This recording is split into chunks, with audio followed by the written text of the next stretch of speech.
장시호 증인이 법정 구속된 날 보시면 이재용 피고인도 법정에 출석했습니다. 검사실에 가서 두 사람이 증언 연습을 했을 가능성이 있습니다. 녹취를 한번 틀어주시죠. 그래서 그대로 갈 거라고 해서 형량 그대로 산 그대로 1년 6개월 집행유예 2년이 갈 거라고. 그랬는데 2년 6개월 엎어치기 된 거야. 그러니까 김수차도 거기서 붕찐 거야. 그리고 그날 불렀어. 저녁 때 야간으로. 괜찮냐고. 괜찮게. 막 약 먹이고 막 거기서 뭐 새벽까지 물고 풀고 난리 쳐갖고 내일 너 안 나오고 싶으면 안 나와도 된다. 너 페이퍼를 이만큼 준 거야. 라고 또 그 와중에 또 왔어. 같이 들어내 부부장님이 어제 연습한 대로만 좀 해줬으면 좋겠다는 거야. 증인 어떻게 보십니까? 특수수사에서 그렇게 하는 것은 부끄러움 없이 자행되어 왔던 내가 원하는 대로 증언해 준 것이 사실이라고 하는 특수수사의 수사 기법이니까요. 네. 죄송합니다. 국민 여러분에게. 네. 오늘은 오빠 검사로 끝났습니다. 그리고 A&B 숙박업 예약해준 걸로 끝났습니다. 내가 뭐가 어땠는지 들려드릴게요. 아 오빠 부서 누가 오늘 승진했대. 말고 지금 뛰어온 거야. 아니 그 어쩐지 막 헐레벌떡 오시는 것 같더라니. 벌레벌떡 오는 걸 그래서 지금 만난 사람이에요. 술집을 보내놓고 술집 하는 데가 있대. 아니 오늘 지금 나라가 금지시키는데 가도 되는 거야? 이 나라 이게 있을 수 있는 일이니? 그러니까 담배 뽀뽀 피고 할 짓 다 했어. 오늘은 뭐? 할 짓 다 했어. 안 오늘. 가르쳐줘. 안 보는 거야. 알면서 왜 뭐라고? 어쩐지 헐레벌떡 10분 안에 도착한 게 너무 자, 저 죽는 줄 알았대. 저 죽는 줄 알았대. 왜? 자, 거기까지 두 시간 동안 하고 제가 이거 안 틀었는데 국민의힘 의원들이 이야기를 하니까 제가 틀은 거예요. 이제 속이 시원하십니까? 이렇게 사적 관계를 맺으면 되는 겁니까? 이러니까 탄핵해야 되는 거 아닙니까? 법무부의 업무 자체가 법대로 집행해야 되는 거 맞죠? 그렇습니다. 서울구치소 장시호 출입 기록 일체를 제출해야만 되는 법조항을 제가 말씀드리겠습니다. 개인정보법 제18조에 보면 개인정보는 보호받아야 하나 이러한 경우는 그러하지 아니한다. 다른 법률에 특별한 규정이 있는 경우 국회 증감법 제2조에 보면 다른 법률에도 불구하고 누구든지 이에 따라야 된다. 제출할 서류 등의 내용이 직무상 비밀에 속한다는 이유로 증언이나 서류의 제출을 거부할 수 없다 이렇게 돼 있어. 다만 군사 외교 대북 관계 국가 기밀에 관한 사항은 또 예의를 한다. 근데 장시호의 출정 기록이 군사적인 부분입니까? 아니죠? 예. 외교적인 부분입니까? 아니죠? 예. 대북 관계가 아니죠? 그러면 제출을 거부할 수 없다 이렇게 돼 있어요. 제출해야 됩니다. 장시호 서울구치소 출입 기록 일체 제출해야 됩니다.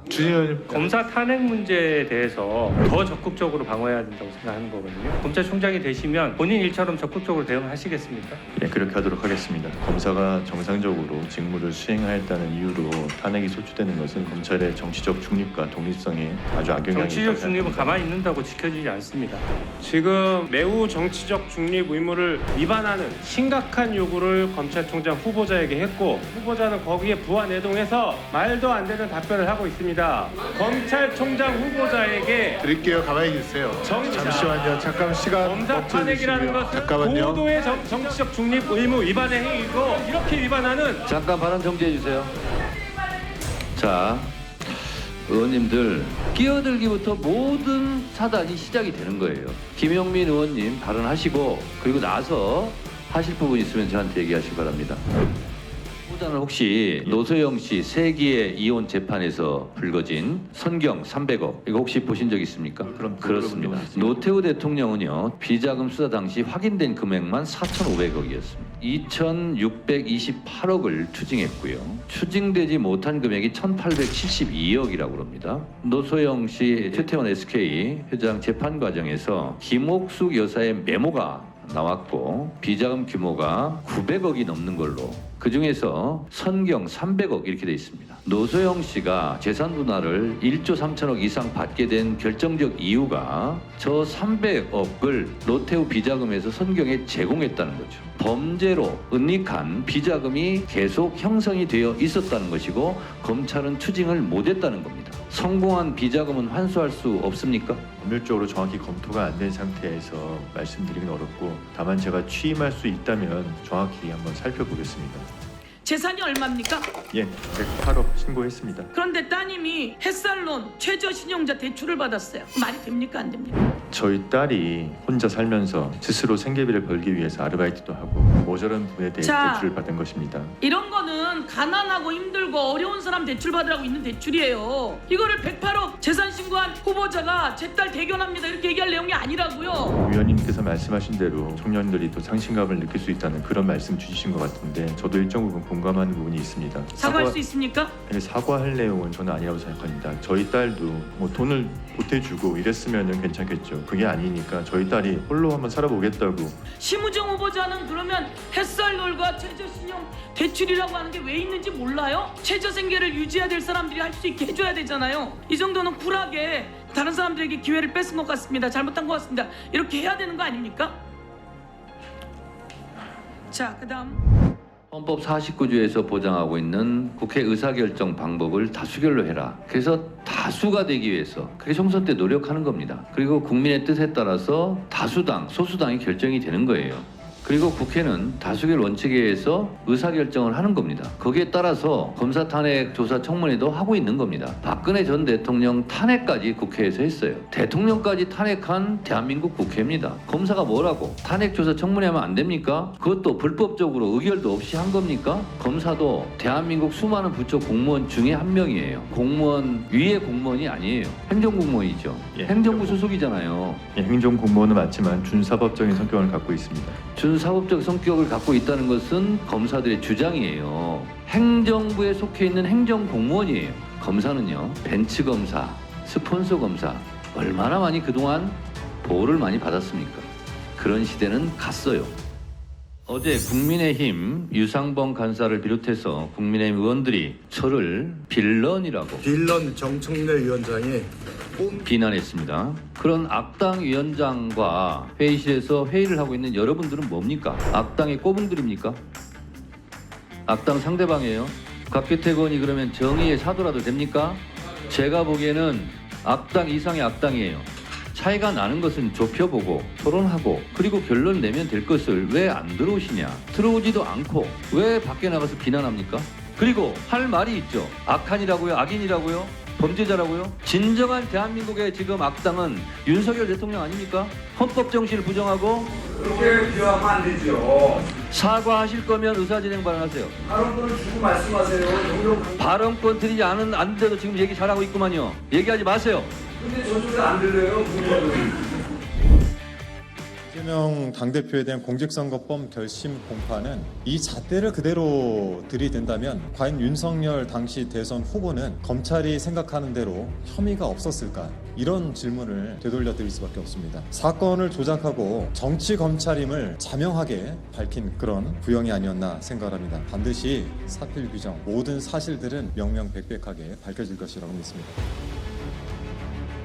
노소영 씨가 SNS에 유산은 아버지가 쓰던 담요 한 장이다. 노태우 대통령이 현직 때 전 재산이 4억 5천 정도 된다고 그랬습니다. 그런데 어찌된 일인지 담요 한 장 남기고 갔던 노태우 대통령 김옥숙 여사가 동아시아 문화센터에 147억을 기부합니다. 노태우 센터에 5억을 기부합니다. 그리고 돈이 없다고 계속 얘기됩니다. 이상한 문서를 제보받았습니다. 210억을 차명으로 보험을 가입했어요. 210억에 대한 명세는 기업이 차명으로 보관했던 돈이 122억, 개인들 차명 계좌로 43억 원이 본인 계좌로 33억이 집에 보유한 현금으로 11억이 이렇게 있었습니다. 검찰에서도 주식 장외 거래를 적발해가지고 4억짜리 주식이 얼마나 불어났는지는 잘 모르겠다. 결국은 이렇게 몰래 은닉되어 있었던 거예요. 법률 검토와 확인을 한 다음에 수사 필요성이 있으면 검찰이 수사를 할 것으로 믿고 여러 가지 관심을 갖고 지켜보도록 하겠습니다.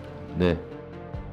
이하영 부지사가 지난 법사위에서 수원지검 1313호 검사실 바로 옆에 있는 창고라는 공간에서 진술 세미나가 반복적으로 진행됐고 또 연합 파티가 있었다. 증인들 회유하는 그런 내용이 실제로 있었다라는 것을 증명해 줄 수 있는 쌍방울의 법인카드 사용 내역이 언론을 통해서 공개가 되었습니다. 김성태와 박용철이 수원지검에 출정한 날에 집중되어서 카드가 사용되어 있는 그런 내역도 확인이 되었습니다. 감찰이 필요하다고 생각하는데 어떻게 보십니까? 내부 확인한 내용으로는 전혀 사실과 다른 수원지검에서 자료를 다 배포한 것으로 알고 있습니다. 이화영 지사가 여기 나와서 증언할 때는 6월 18일, 19일 날 여느 파티가 있었다고 뭐라고 했던 것 같은데 그 언론에 공개된 카드는 날짜가 전혀 다른 것으로 저는 봤습니다. 세미나가 여러 번 있었기 때문에 정확한 날짜를 기억하지 못하는 건 당연하고요. 감찰이 필요하다고 보이는데 답변해 주십시오.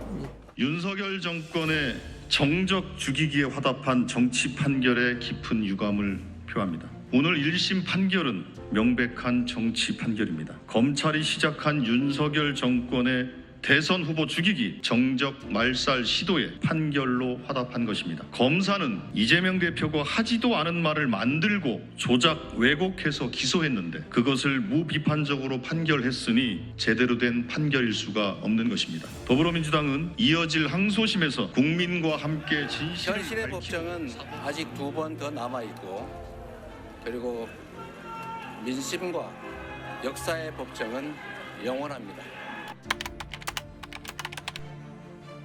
이재명 대표에 대한 무죄를 확신합니다. 윤석열 정치검찰은 사건 조작과 억지 기소를 통해서 이재명 대표에 대한 사법살인을 시도했고 재판부는 검찰이 왜곡 날조한 기소 내용에 의존한 정치 판결을 했습니다. 재판부는 이재명 대표가 해외 출장 기간 중 김문기와 골프를 치지 않았다는 것이 허위 사실이라고 판단을 했습니다. 그런데 이재명 대표는 김문기와 골프를 쳤다 안 쳤다 이 이야기를 한 적이 없습니다. 국민의힘 박수영 의원이 올린 사진이 조작된 것이란 사실을 확인해 준 것뿐입니다. 10명이 찍힌 단체 사진에서 4명 부분만 도려내 마치 4명이 골프를 친 것처럼 조작한 사진을 본인의 SNS 계정에 올려 여론몰이를 했습니다. 이에 이재명 대표는 이를 설명한 것인데 해당 발언을 있는 그대로 판단하지 않고 경위나 목적 등을 제멋대로 추측해 이재명 대표가 하지도 않은 발언을 거짓이라고 자의적으로 판단한 것으로 이는 정치 검찰이 정치권과 야합한 결과를 재판부가 동조한 꼴입니다.